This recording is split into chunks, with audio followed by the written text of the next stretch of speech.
for the Institute to continue, we have to find a way to... Nothing with that hypocrite's name will be allowed to exist. He will be stripped of everything he has taken. He will be exposed and humiliated. Then let him wander the world as a non-entity he is. He's writing a book. He will never be published. I will break his contract. He will vanish.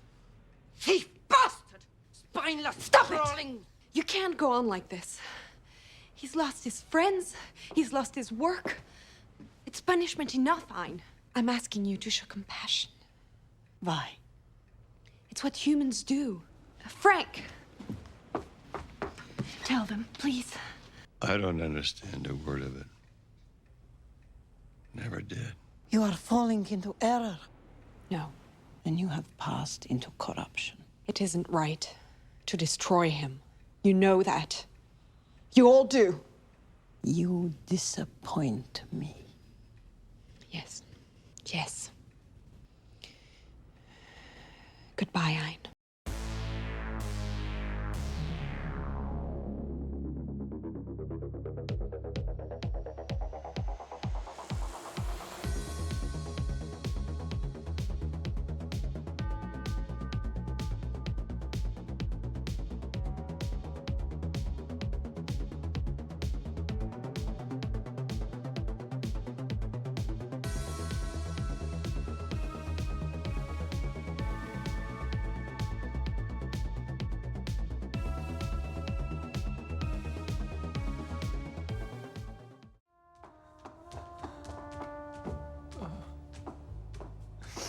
I'm free. I'm free. In my first ever YouTube video, Ayn Rand's Nightmare, I promised a part 2. Since then, I have read parts of Ayn Rand's fictional works, and I have watched as many TV interviews as I could get my hands on. And most importantly, I read Goddess of the Market by Jennifer Burns. The more pages I read, the less I wanted to make a video about Ayn Rand, so I didn't. This video will not be covering the serial abuse, cult leadership, pyramid scheme, and grooming that Ayn Rand partook in. You can read all about that in Jennifer Burns' book, Goddess of the Market. Instead, this video will try to tell the story of Ayn Rand's primary victim, Frank O'Connor.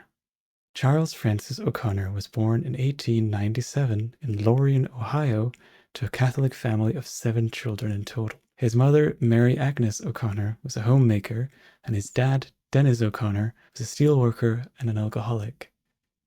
About Mary, Burns writes, overbearing and ambitious, she dominated her large brood and her passive alcoholic husband. This will be foreshadowing for the kinds of domestic dynamic that Frank would come to expect in his future relationships. Frank dropped out of Catholic school at 14, became an atheist, but never fully shedded the gender expectations that he grew up with. A year after, at 15, his mother passed away, and he had to move with 3 of his brothers to New York to fend for themselves. Around 1926, he moved to Hollywood, where he began his career as an extra in the booming silent film industry of the time. Frank met his abuser and wife, Ayn Rand, while they were both extras on the set of The King of Kings in 1927. Ayn Rand appears in the crowd of this procession scene, and Frank plays a Roman soldier. Somewhere in these shots, first person to spot them, post it in the Discord and I'll give you VIP for life. No, really, I have no clue where they are in these shots. Editing Atlas here with some good news. That turned out to be a lie. I found this documentary from the 1990s. It uses these enhanced shots of the King of Kings to show you exactly where Frank is. He is right there. Anyways, back to the video. Frank's most notable appearance that I actually have the access to showing you would be 3 on a Match from 1932. Frank played a telegraph operator, which you can see behind me here, working on the machine. Before retiring from film work to be a house husband for Ayn Rand, he played a speaking role as Jake Cannon in As Husbands Go from 1934. I couldn't find the original, but if you watch until the end of the video, I have a little treat for you. As Ayn Rand started earning progressively more money from her books, the couple was able to move into a luxurious home in California in 1943. I'd like Burns to take the lead here so you can feel what I felt reading this. While Rand busied herself with writing and networking, Frank thrived in California.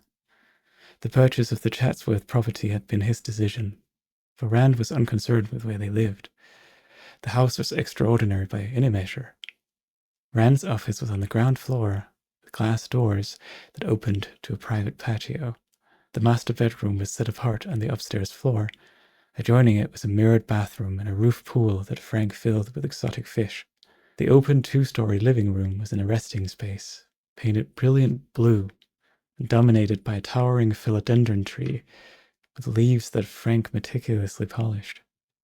Birds flew in and out of the house, and outside was a spacious patio that could hold 200 people. The house was encircled by a goldfish-filled moat lined by Japanese hyacinth. The house meant far more to Frank than an investment. Reinventing himself as a gentleman farmer, he grew lush gardens on their land and raised a flock of peacocks. In true individualist fashion, the birds were not shut up in cages but flew shrieking about in the property. Frank's agricultural dabbling soon revealed a true talent for horticulture, the fields filled with bamboo, chestnuts, pomegranate trees, and blackberry bushes. In a greenhouse, he bred delphiniums and gladiolas, and over the years developed 2 new hybrids, one called Lipstick and another called Halloween. He supervised a small staff of Japanese gardeners, and in the high season opened a roadside vegetable stand to sell excess produce. After one of his employees taught him flower arranging, he began selling gladiolas to Los Angeles hotels. No longer living in Rand's shadow, Frank's talents drew admiration from his neighbors and customers. So you'd think Frank had finally found a harmonious place in life, a little bit of peace. But then, as domestic life with Ayn Rand unraveled, the abuse took on a form and shape that I would now like to give you a trigger warning for. Trigger warning for domestic abuse. Within the household, however, Frank continued to carefully defer to Ayn. Deep in concentration, she was often shocked to discover that he had silently glided into the house to tend to the flowers or deliver the latest crop. At her request, he agreed to wear a small bell on his shoe so that she could hear him come and go. The rhythm of daily life revolved around her writing.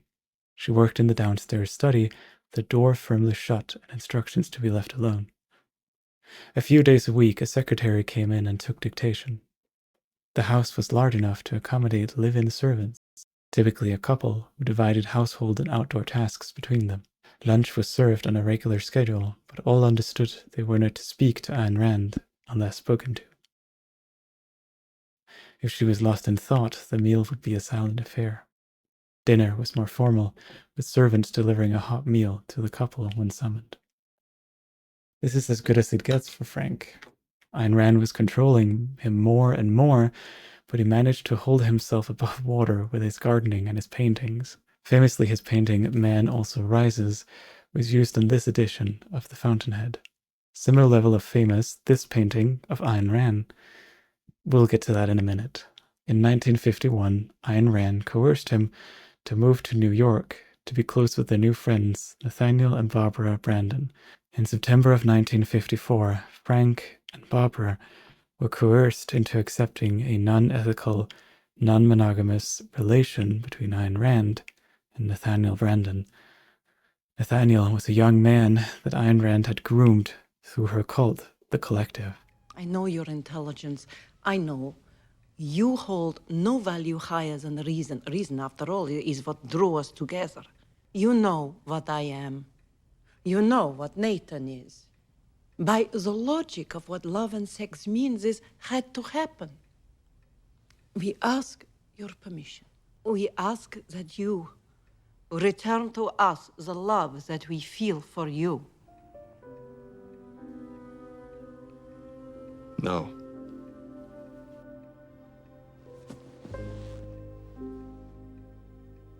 No. I will not be part of this insanity. Frank, Barbara, you know what you are to me. But Ayn is right. We have to work this out. It's in this same period of time that Frank suggests the title Atlas Shrugged to Ayn Rand, which would go on to become a bestseller. Rand adopted the title, but the emotional impetus completely flying over her head. At this time, Frank had been the one to hold up the household. He was Atlas, not me, but the Titan, holding up Ayn Rand's world, and as he was coerced into accepting the affair with Nathaniel, he saw no other option than to shrug. She had a typewriter, a Remington Rand. Crazy about movies. Came right up to me and said, "You are the embodiment of my ideal man."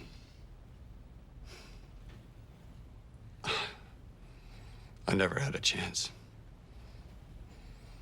The ideal man. Whenever she'd say it, I felt like a fool. But I thought she loved me. I thought that was real. Will you leave her? Got no money. No profession. It's all hers. I'm 54. Where would I go? What would I do? I don't have a choice. As a symbol of his devotion to the non-consensual, non-monogamous relationship, he painted this portrait of Ayn Rand, which he gave to Nathaniel as a gift. Twice a week, Frank would leave the house to go to a local bar so that Nathaniel and Ayn Rand could have their affair in peace. I did not... Hold on, I have to... I couldn't get myself to write this in the script form, but I want to say I might get a little shaky here because I've had a similar thing happen to me in a previous relationship. And if I can be completely honest, as per my video about why I should be honest, that's not the only thing the video is about. You go watch it. Part of why I wanted to make this video about Frank instead of Ayn Rand is because I see myself in Frank a little bit here. I was lucky, though, that I got out of the relationship before it got worse. And if you're in a similar situation, I really, really hope that this can be a wake-up call for you. Speaking of worse, in the 1960s, although a surgery temporarily helped it, painful contractions in his hand's tendons worsened and worsened, rendering him unable to paint like he used to. Throughout the late 1970s, as his health worsened furthermore, as he sunk into alcoholism and fell into what I can only describe as an eating disorder, sometimes he could not recognize people. Sometimes he refused to eat and was terribly frightened when Rand tried to force him. He still retained his habit of standing when a woman entered the room. Frank died November the 7th, 1979, at New York Hospital and was buried in Kensico Cemetery in Valhalla, New York City. When Rand died in 1982, she was placed next to him. Even in death, he couldn't escape her.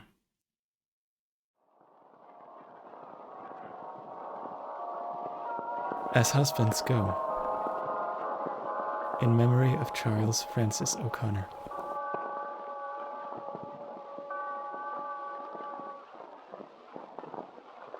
Hello there, younglings. Just for context, Peggy, which you're about to meet in a second, is about to realize that her mother might be having an affair with a man that she likes too. It's a lot of drama. Oh, here she comes. Jake.